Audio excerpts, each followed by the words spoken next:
Hi there, this is Daniel with In Time Country Living, and on this video I want to share with you how to feed your fruit trees for the winter.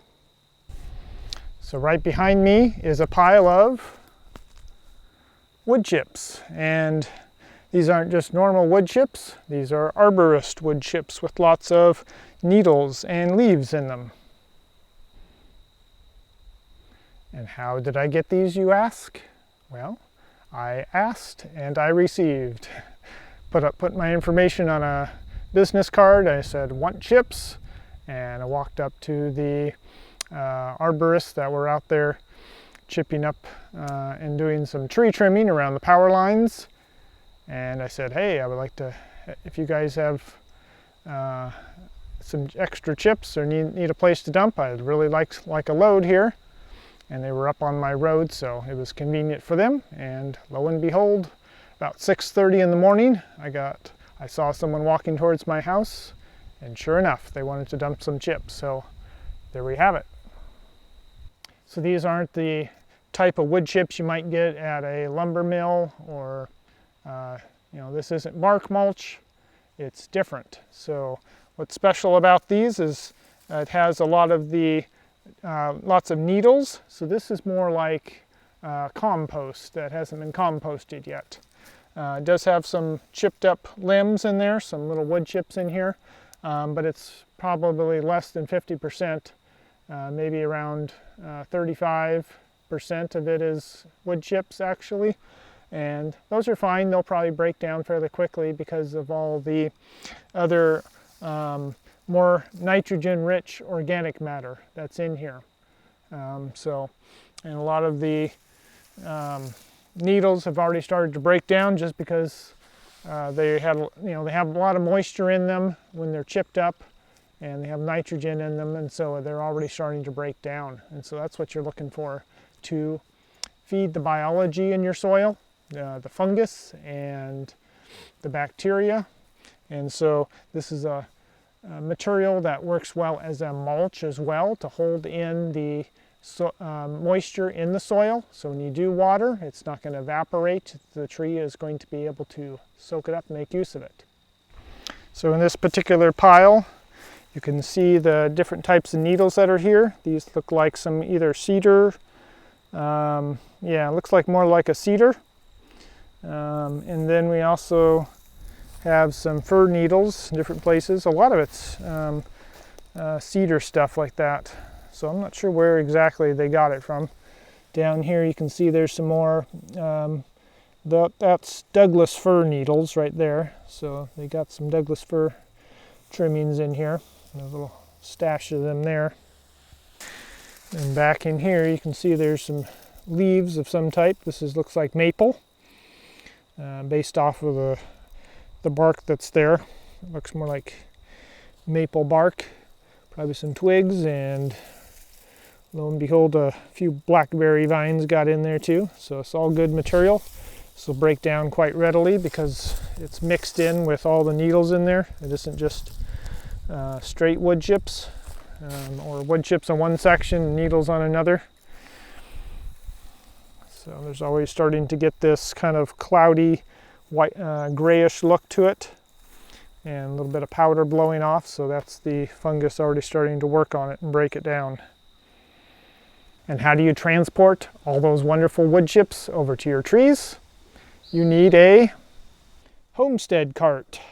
This particular homestead cart is probably around 40 years old. I believe it was manufactured in Salem, Oregon, based off of the logo that's here on the side. I think that's where my dad got it from. Logo is pretty worn, but Homestead Cart is the official name of them. So they're not real cheap, but they last a lifetime if you take care of them. Like I said, this one's about 40 years old, and my dad had bought another one, so he graciously let me have this one. It's been fixed up a little bit over the years. It didn't originally have a metal lining in the bottom here, so my dad added the big metal piece here, and then I had some aluminum pieces for the back here that I added.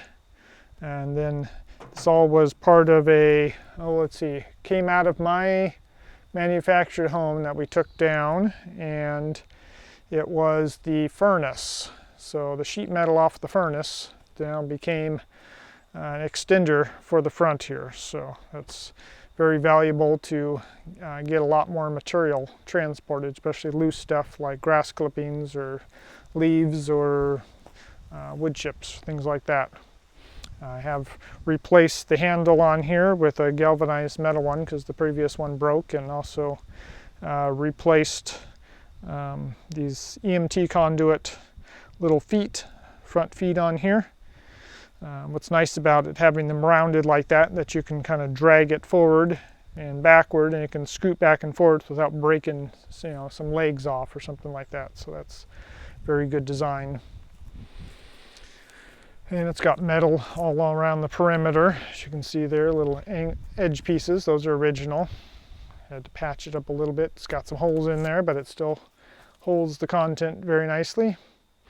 The wheels are original. The tires have been replaced a few times. They're just bicycle tires, so they're fairly easy to replace. Regular inner tubes in them.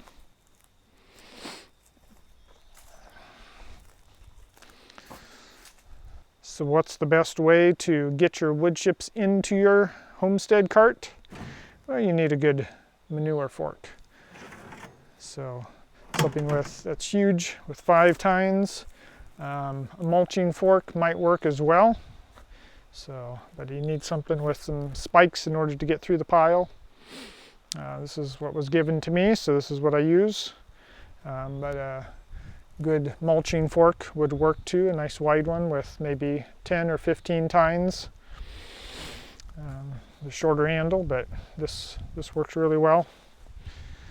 And then when you get down to the bottom, you need a flat bottom shovel, a big one, to be able to scoop up the wood chips on the bottom there, but you can't use that near the top of the pile till it gets down to maybe a foot high.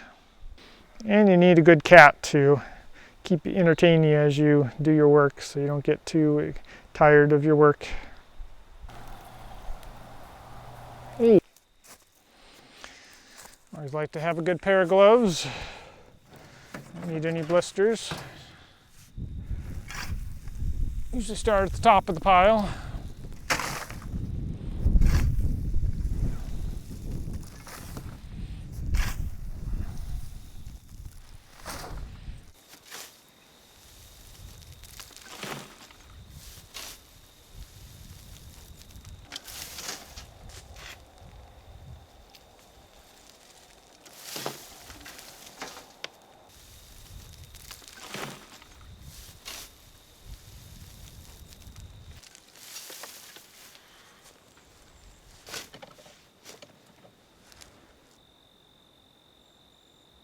All right, so I got my cart all full here, got my fork in there, and let's take it out to the garden.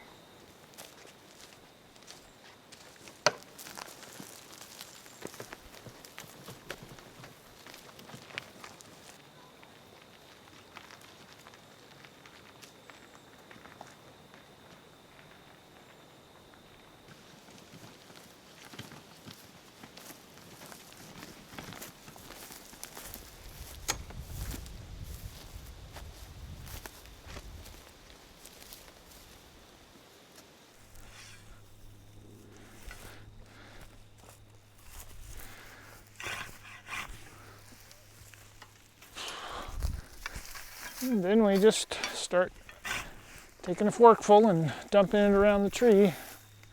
Sometimes if the limbs are high enough, you can just dump the whole cart and do it that way, but if they're too low, then it tends to make more sense to just to use one forkful at a time. Get a little more even distribution around there. I already have some mulch around here, some the grass clippings that I was able to get earlier when I was out here mowing.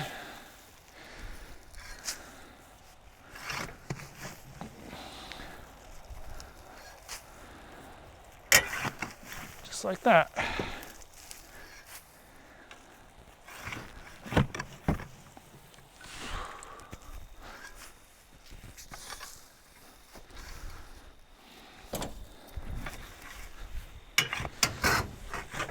It's also very helpful for smothering some weeds and grass that like to grow around the tree. That takes a lot of time to come out here and weed, so if you can just bury it, keep burying it until it goes away, that can save a lot of time, and already need to apply the mulch anyway, so.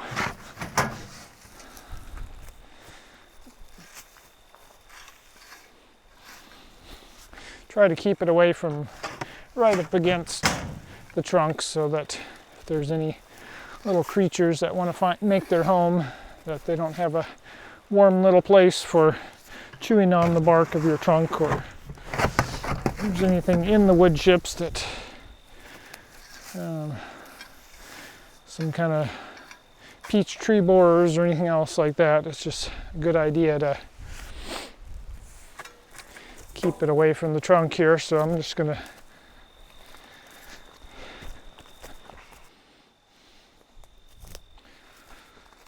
So when I get down to the end here, I'll just dump it here.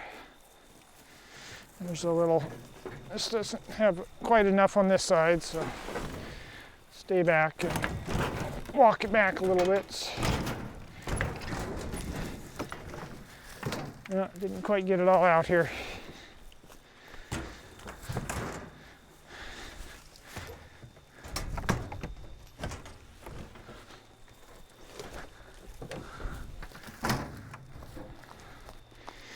And the fork doesn't do a real good job when it's real close to the ground, so I can just kick the rest of it out of there.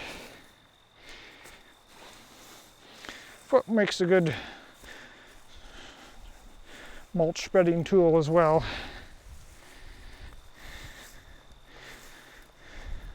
So there's one cart full. So that should be enough for one tree here, so I can find another tree, the next tree in line that needs some more mulch too. So for right now, the mulch is very helpful for retaining water and moisture in the soil. So I usually come out here with the hose once a week to give them maybe 10 to 15 gallons. So this will help to retain as much water as possible in the soil, so it cuts down on evaporation. And then over the winter time, as the rains come and soak it all in, this will break down and start feeding the soil, and earthworms will come up and bring organic matter down into the soil profile, and so this will create a good environment for all kinds of biology, and the fungus will start breaking it down, and that will feed the soil as well. And the fruit trees next year in the spring, when they need a lot of nutrition, when they're starting to grow and it warms up. So there's two main benefits of having the mulch. So this fall, in a couple months, I'm looking forward to some of these Melrose apples. They're quite tasty. I enjoy them a lot. Hope you have a good apple that you like, and hope that you were able to plant some of them. All right, catch you guys on the next video. God bless.